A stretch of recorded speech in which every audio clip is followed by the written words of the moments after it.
যাই বলেন, জীবন কখনোই সহজ নয়। জীবনকে ধৈর্য, পরিশ্রম আর অপরিসীম সহনশীলতা দিয়ে সহজ করে নিতে হয়। নিজের জীবনকে উপভোগ্য আর আনন্দঘন করে নিতে হয় নিজের সুন্দর মন মানসিকতা দিয়ে। রান্না কোনো শিল্পকর্মের চেয়ে কম নয়।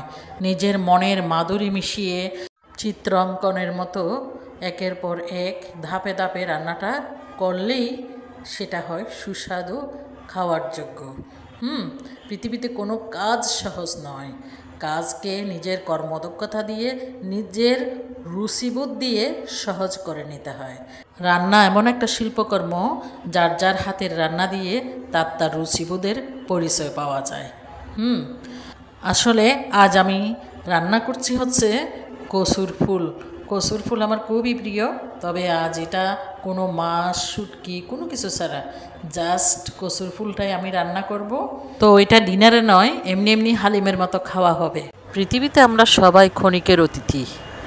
এই পৃথিবীর বুকে আমরা যে যত কর্মপ্রচেষ্টা দিয়ে যে যার যার কর্মে যতই সফলতা অর্জন করি না কেন, যতই সুপ্রতিষ্ঠিত থাকি না কেন, যতই ইমারত প্রত্যেকে আমরা গড়ি না কেন, ঐশ্বর্যশালী হই না কেন, সাথে কিন্তু কিছুই যাবে না।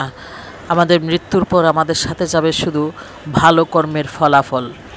আর পৃথিবীর বুকে মানুষ হয়ে মানুষকে দেওয়ার মতো আমাদের অতুলনীয় দুটো বিষয়ই রয়েছে।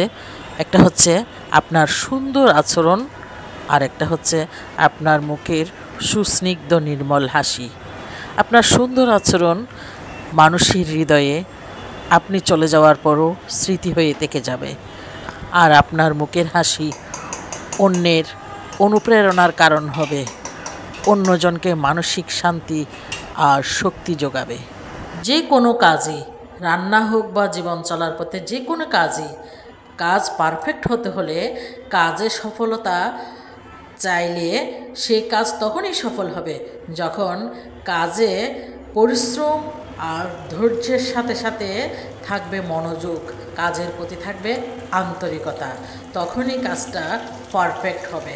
আর জীবন চলার পথে যে কোনো কাজ পরিশ্রম আর ধৈর্যের সাথে আন্তরিকতা আর মনোযোগ দিয়ে যদি করা হয়, ইনশাল্লাহ সফলতা আসবেই।